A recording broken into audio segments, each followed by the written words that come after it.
later call their decision to videotape portions of the crime the saddest part of the entire case.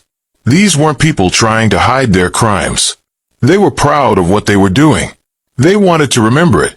They wanted to show others. And those same videos that showed their complete lack of humanity would become the key evidence that convicted them. Think about that text message for a second. Send the police. App 3 held hostage. Don't call.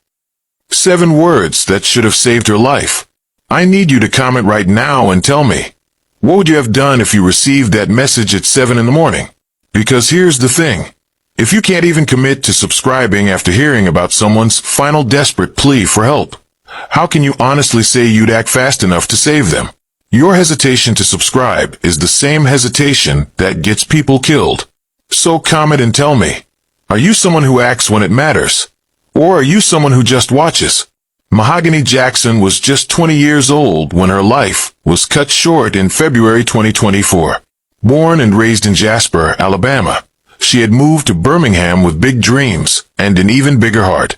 Her world revolved around her 3-year-old daughter, Nydia, who was the light of her life. She loved the color pink and had dreams of becoming a cosmetologist. She wanted to build a better future for herself and her little girl. Like many young mothers, she was working hard to leave behind the mistakes of her past and create something beautiful for her family. But Birmingham streets can be dangerous, especially when you're trying to distance yourself from the wrong crowd. Mahogany had been making an effort to change her life, but some connections from her past weren't ready to let her go. In the weeks leading up to her death, Mahogany had been dealing with a serious problem. Someone had stolen a gun from her, and she knew exactly who had taken it. This wasn't just about a missing weapon. It was about respect, trust, and standing up for herself in a world where showing weakness could be deadly.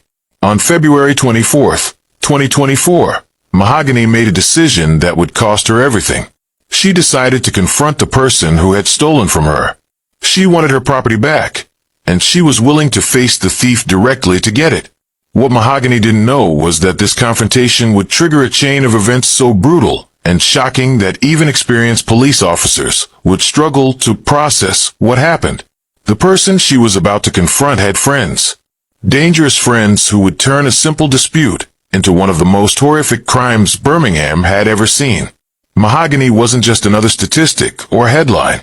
She was a young woman with hopes, fears, and dreams just like anyone else. She had favorite colors and career aspirations. She had a daughter who depended on her for everything: bedtime stories, morning hugs,